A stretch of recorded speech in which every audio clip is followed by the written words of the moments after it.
Welcome to our channel. నేను యజ్ఞమూర్తి.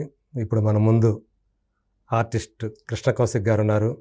కిట్టిగాడు అనే serial ద్వారా ఎప్పుడో 1991లో ఆర్టిస్ట్గా మనందరికీ పరిచయం అయ్యి తన చిలిపి చేష్టలతో అల్లరి చేష్టలతో అప్పటి ప్రేక్షకులు ఎంతగానో ఆకట్టుకున్నాడు. ఆ తర్వాత హీరోగా కూడా ఒక సినిమాకు పరిచయం అయ్యాడు. కొన్ని కారణాల వల్ల టీవీకి అంకితమైపోయి ఒక టీవీ ఆర్టిస్ట్గా అనేక సీరియళ్లలో హీరోగా, క్యారెక్టర్ ఆర్టిస్ట్గా, అన్నగా, బావగా, తండ్రిగా, ఆఖరికి తాతగా కూడా చేశారు. కానీ ఆయన వయసు చాలా తక్కువే. సో అలాంటి కృష్ణ కౌశిక్ తమ్ముడు గారు కూడా మనందరికీ పరిచయం, బాలాదిత్య. సో ఈయన కిట్టిగాడైతే ఆయన చంటిగాడు. సో చంటిగాడి సినిమాతో ఆయన హీరోగా పరిచయం అయ్యాడు. సో అలాంటి కృష్ణ కౌశిక్, సో ఆయన ఆ నట ప్రస్థానం ఎలా కొనసాగుతూ వచ్చింది. సో తండ్రి కూడా నటుడే, శంకర్ గారు. సో ఆ వారసత్వాన్ని ఆయన హాబీగా నటన తీసుకుంటే, ఆయన కొడుకులు దాన్నే వృత్తిగా తీసుకొని నటులుగా రాణిస్తూ వస్తున్నారు. సో వాళ్ళ ఆశయాలకి, వాళ్ళ ఆశలకి తగ్గట్లుగా వాళ్ళ ప్రస్థానం కొనసాగిందా లేదా, సో ఆ ప్రయాణంలో వాళ్ళకి ఎదురైనటువంటి కొన్ని ఆసక్తికరమైన అంశాలని ఆయన నోటి ద్వారా తెలుసుకుందాం. నమస్తే కృష్ణ కౌశిక్ గారు. యాక్చువల్గా శ్రీకృష్ణ కౌశిక్. బాగున్నాను నేను. ఫైన్. చాలా సంతోషం. అయ్యో నాకు సంతోషం సార్ మీరు ఇంటర్వ్యూ చేయడం, ఎందుకంటే మీ ఇంటర్వ్యూలు చూస్తూ ఉంటానండి. ముఖస్థుతి కాదు కానీ చాలా బాగుంటాయి sir. Thank you so much. అంటే యూట్యూబ్ లో పెట్టుకుని చూడడానికి అదే చాలా వాటితో పోలిస్తే బాగుంటాయి నాకు. మరి ఎక్కువ హాట్ గా కాకుండా అంటే అది కాదు సార్, అంటే హాట్ ఉన్నా కూడా అంటే మీ ఎలా అంటే వక్తను బట్టి ఉంటుంది కదా. అదే చాలా బాగుంది, అంటే చాలా ప్లెజెంట్ గా ఉంటాయి సార్ మీది వరకు. అంటే మీ సంభాషణ కానీ మీ అంటే మీరు అడిగే విధానం కానీ చాలా నచ్చుతుంది సార్. నాకు చాలా సంతోషం నేను రావడం, మీరు పిలవడం నన్ను. థ్యాంక్ యూ సో మచ్ అండి కౌశిక్ గారు. సార్ సో ఎన్నేళ్ళైంది ఇప్పటికి? 91 అంటే 34 సంవత్సరాలు మీ నట ప్రస్థానం. అవునండి, ఆ ప్రయాణ కాలం. అవునండి. ఒక్కసారిగా మీరు రివైండ్ చేసుకుంటే కిట్టిగాడు నుంచి ఇప్పటిదాకా కుంకుమ పువ్వు దాకా, సో ఇందులో అంటే మనకి ఏదైనా ఎవరి ప్రయాణమైనా సరే మనం అనుకున్నట్లు జరిగిపోతుంటే, సో పూల పనపులాగా నల్లేరు మీద బండి నడకలాగా జరిగిపోయింది అంటారు. ఆటుపోట్లు ఎదురైనాయి అంటే చాలా కష్టాలు పడ్డాడరా ఈ స్థాయికి రావడానికి. అలాంటి ఉదాహరణలు మనకి చాలా ఉంటాయి, అటు ఇటు కూడా ఉంటాయి. అవునండి. ఆ రకంగా చూసుకున్నప్పుడు కృష్ణ కౌశిక్ ప్రయాణం నల్లేరు మీద బండి నడకలాగా జరిగిందా, లేకపోతే బండి మించి కింద పడి మళ్ళీ లేచి బండి ఎక్కి ఎట్లా జరుగుతుందో వచ్చింది? ECG sir. ఈసీజీ పడింది అట్లా బాగుంది, పోలికి బాగుంది. అంటే అలా ఉంటేనే లైఫ్ కదా సార్.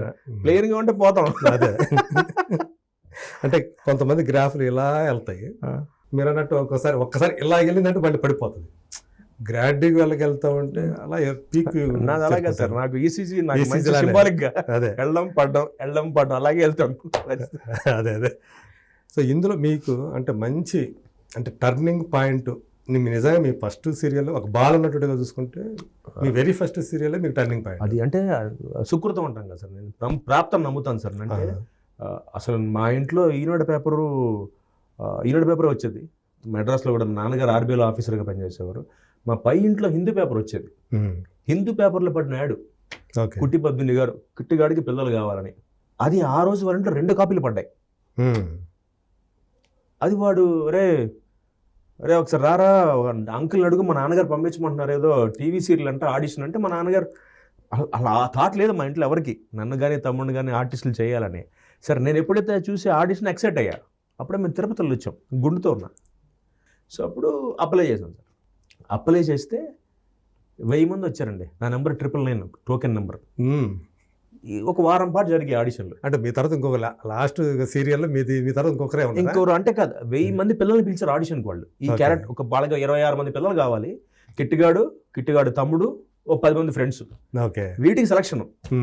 దానికి 1000 మంది పిలిపించారు. అంటే హిందూ పేపర్లో పడగానే అప్లై చేస్తారు కదా మామూలుగా. ఈ రౌండ్స్ లో, ఈ ఆడిషన్ లో రౌండ్ లో 6 రోజుకి నేను ఫిల్టర్ అయ్యా. నాతో 10 మంది ఫిల్టర్ అయ్యాం.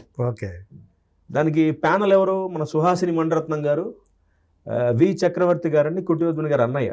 డైరెక్టర్ కూడా ఆయనే కదా? ఆయనే ఇప్పుడు మొన్నటిదాకా ఆయన ఇప్పుడు డీన్ రామనాయుడు ఫిల్మ్ స్కూల్ డీన్ ఇప్పుడు ఆయన ఓకే ఫ్యాన్లు వాళ్ళిద్దరు ఓకే వాళ్ళైతే సెర్చ్ చేయాలి మమ్మల్ని కొట్టివద్దుని గారు అంటే వాళ్ళు ముగ్గురు ఈ పిల్లలు ఎవరు బాగా చేస్తారో 26 ఎపిసోడ్ల ఇది కదా అప్పుడు ఫస్ట్ టెలివిజన్ దూరదర్శన్కి ఫస్ట్ కమర్షియల్ స్లాట్ సీరియల్ అండి ఓకే 1990లో కమర్షియల్స్ లేదు అప్పటిదాకా మనకి అంటే కమర్షియల్ స్టార్ట్ చేసిన ఫస్ట్ సీరియల్ ఇదే ఓకే అప్పుడు మంజునాయుడు గారు ఆగమనం ఒకటి స్టార్ట్ అయింది మంజునాయుడు గారు చేశారు ఆగమనం కిట్టిగాడు వీటితో ఫస్ట్ మొదలెట్టారు అంటే కమర్షియల్ గా మీకు యాడ్లు తెచ్చుకోవడం ప్రమోషన్ దీంతో మొదలైంది కిట్టిగాడు వ్యాపారం మొదలైంది కిట్టిగాడు ఆగమనం మన మంజునాయుడు గారు ఆగమనం వీటితో మొదలైంది సో అలా నన్ను ఫిల్టర్ చేసి నన్ను కిట్టిగాడిగా సెలెక్ట్ చేశారు అలా కిట్టిగాడి చేయడం ఆ తర్వాత కిట్టిగాడు అనేది ఏం లేదు కాబట్టి హుషారుగా తెలియదు సార్ అసలు అంటే ఏం వాళ్ళు ఏంటి మా నాన్నగారు కొన్ని రోజులు వచ్చారు నాతో మా నాన్నగారు జాబు మా అమ్మగారికి మా తమ్ముడు పిచ్చంపులాడు మా అమ్మగారు రోజు కుదరలేదు మా అన్నయ్య వచ్చాడు మా పెద్దనాన్నగారు అబ్బాయి మా పెద్దనాన్నగారు కొన్ని రోజులు షూటింగ్ వచ్చారు నాతో అంత అవుట్డోర్ ఈ రోడ్డు గోపిచెట్టిపాలెం అడవుల్లో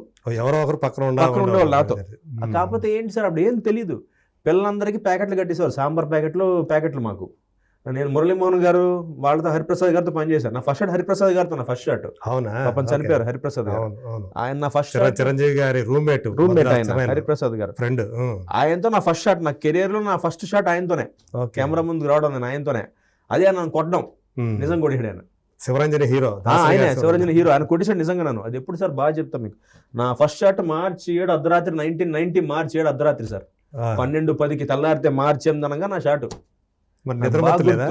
నిద్రలో ఉన్నాను మా నాన్నగారు లేపారు మా నాన్నగారు వచ్చారు ఫస్ట్ 3 షెడ్యూల్కి మా నాన్నగారు వచ్చారండి మా నాన్నగారు లేరా రే షాట్ నీదే పెట్టారండి మేకప్ చేసుకున్నాను వాళ్ళు మేకప్ అంటే ఏం లైట్ పౌడర్ చేశారు వచ్చారు నుంచున్నాను నన్ను కిట్టు క్యారెక్టర్ కదా అవును ఏదో ఒక పశువుల డాక్టర్ని ఏదో చేశానని దానికి సంబంధించి ఫస్ట్ పెట్టారు అది నాకు కొట్టాలేనా నిజం కొట్టేశాడు పాడడం కొడేస్తున్నాడు షార్ట్ కట్టడానికి మా నాన్నరికి నాన్న వెళ్ళిపోదాం నాన్న యాక్టింగ్ వద్దు నాన్న ఆయన కొట్టేస్తున్నాడు పాప ఆయన వచ్చారు నాన్న సారీరా నేను ఎమోషనల్లో కొట్టేసాను లేదంకిల్ బాగా నొప్పిగా ఉందని అప్పుడు కుట్టివద్దు గారు అందండి ఫస్ట్ షాట్ రే కొట్టించుకున్నావు కదా చూడు నీకు అవార్డు వస్తుంది చూడండి నీకు నంది అవార్డు గ్యారంటీ అని నేను నంది అసలు తెలియదు నంది అవార్డు అని ఏం తెలియదు ఆవిడ ఏదో నన్ను సముదాయించడం కోసం అవార్డు వస్తుంది రానగానే లేదంటే నేను వెళ్ళిపోతానంటే ఏడుస్తున్నాను లిటరల్గా నాకు బాగా గుర్తు ఇంకా 10 ఏళ్ళ వయసు వస్తుంది అవార్డు అది సీఎం ఇస్తాడు మనకి చీఫ్ మినిస్టర్ అవార్డు ఇస్తాడు అనగానే